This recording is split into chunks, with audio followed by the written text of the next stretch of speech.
Hello means நம்ம இன்றைக்கி என்ன பார்க்குறோம் அப்படின்னா இஷ்யூ இப்போ forfeiture and reissue of shares அப்படிங்கிற சாப்டரில் எக்ஸைஸ் 6 பார்க்குறோம். ஆல்ரெடி வந்து இல்லஸ்ட்ரேஷன்ஸோ எக்ஸைஸோ ஹெல்த் எஜுகேஷன் சேனல் அப்லோட் பண்ணியிருக்கோம். அங்கே அப்லோட் பண்ணாதான் கார்ப்பரேட் அக்கௌண்டிங் அகாடமி அப்லோட் பண்ணுறோம்.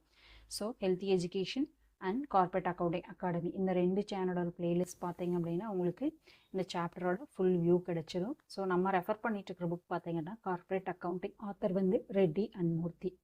A company issue 20,000 shares of rupees 10 each.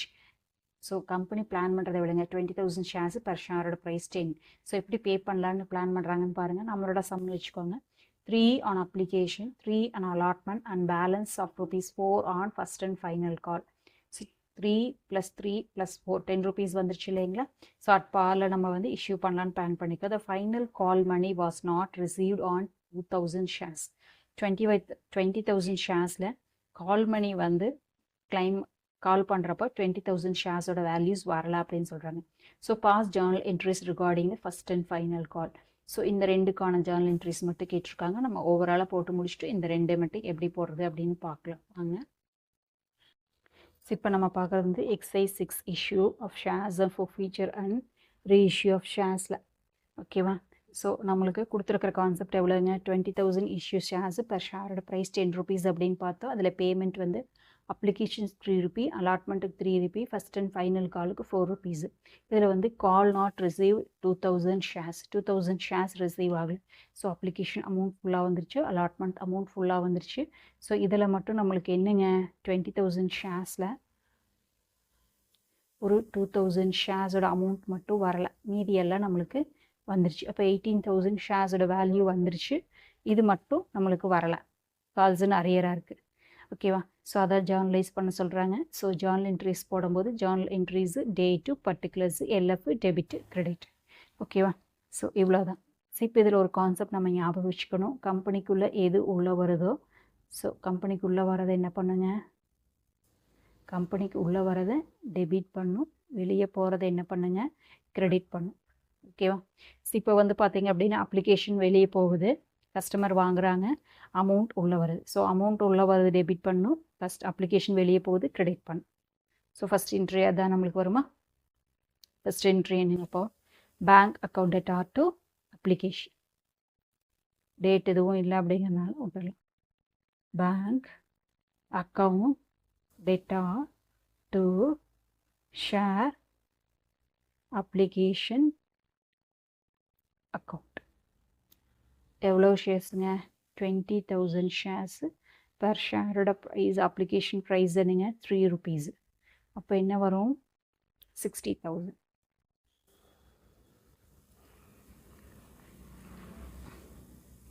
ஓகேவா? ஒரு என்ட்ரி முடிஞ்சது.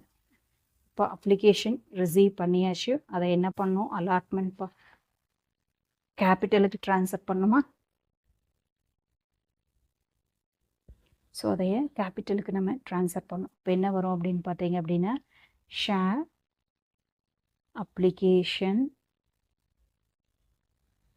Account டேட்டார் to share capital account. எவ்வளோங்க? 60,000.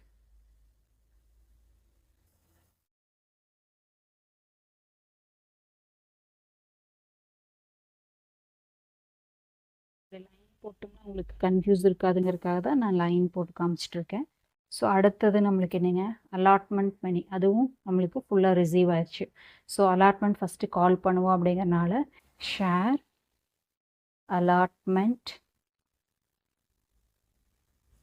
Account debtor to share capital account. எவ்வளோ ஷேர்ஸுங்க? 20,000 ஷேர்ஸு. அலாட்மெண்ட் அமௌண்ட்டும் நம்மளுக்கு என்னங்க 3 rupees. ஓகேவா? ஸோ அப்போது இதே என்ன வருங்க, 60,000 தான் வருமா? ஸோ ஃபஸ்ட்டு அலாட்மெண்ட்டுக்கு நம்ம லெட்டர் போட்டாச்சு, லெட்டர் போட்டதுக்கான என்ட்ரிஸு, அதுக்கப்புறம் எல்லா அமௌண்ட்டும் நம்மளுக்கு ரிசீவ் ஆயிடுச்சு அப்படின்னு வந்துருச்சு. அப்போ ரிசீவ்க்கான என்ட்ரிஸ் போடணுமா? இப்போ ரெசிப்ட் அப்படிங்கும்போது நம்மளுக்கு பேங்க் உள்ளே வருமா? பேங்க் அக்கௌண்ட் டேட்டா டு எதனால் வருது? Share allotment. 60,000 ஃபுல் அமௌண்ட் நம்மளுக்கு ரிசீவ் ஆயிருது. ஓகேவா? ஸோ அதுக்கு அடுத்தது ஃபஸ்ட் அண்ட் ஃபைனல் கால் பண்ணுறோம். 4 rupees. ஸோ இதே தான் வரும். Share first and final call accounted R to share capital account. எவ்வளோங்க ஷேரு? அதே ஷேர் தானே, 20,000 ஷேரு. எவ்வளோ ருபீஸுங்க? 4 rupees.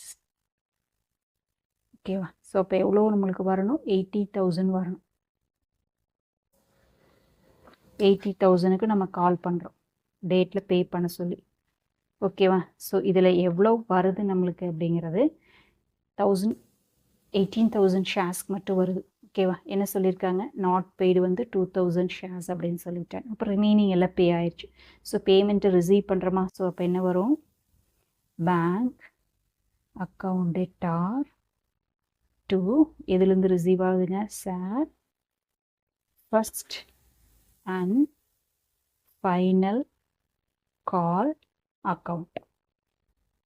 ஸோ 20,000ல் நம்மளுக்கு வராத எவ்வளவுங்க? 2,000 ஷேர்ஸு. அப்போ வந்தது எவ்வளவு? 18,000 இன்ட்டு எவ்வளோ ருபீஸு அலாட்மெண்ட்டுக்கு? 4 rupees. ஓகேவா? 1000 இன்ட்டு 4 72,000.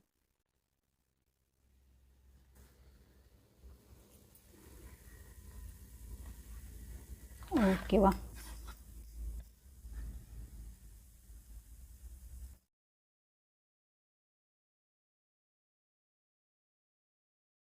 உங்களுக்கு ரிமைனிங் புரியணும் அப்படின்னு நினச்சிங்கன்னா இப்படி கூட போட்டுக்கலாம். ஸோ கால்ஸ் இன்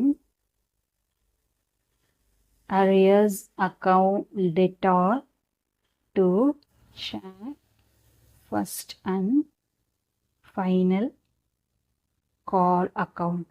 எவ்வளோங்க? 2,000 உங்களுக்கு வராமல் இருக்குது, 4 rupees. ஸோ 8,000. இப்போ பார்த்தீங்கன்னா 80,000க்கான வேல்யூஸ் வந்துருச்சு. ஓகேவா? ஸோ இது வந்து மேக்ஸிமம் போடுறது இல்லை. ஸோ இப்படி போட்டாலும் கரெக்டாக தான். இதை காம்பவுண்ட் என்ட்ரியாகவும் நம்ம போட்டுக்கலாம். ஓகேவா? ஸோ இந்த வீடியோ உங்களுக்கு பிடிச்சுன்னா லைக் பண்ணுங்கள். உங்களோட ஃப்ரெண்ட்ஸ் யூஸ்ஃபுல்லாக இருக்குது அப்படின்னா ஷேர் பண்ணுங்கள். தேங்க்யூ ஃபார் வாட்சிங். நெக்ஸ்ட் வீடியோவில் பார்க்குறேன்.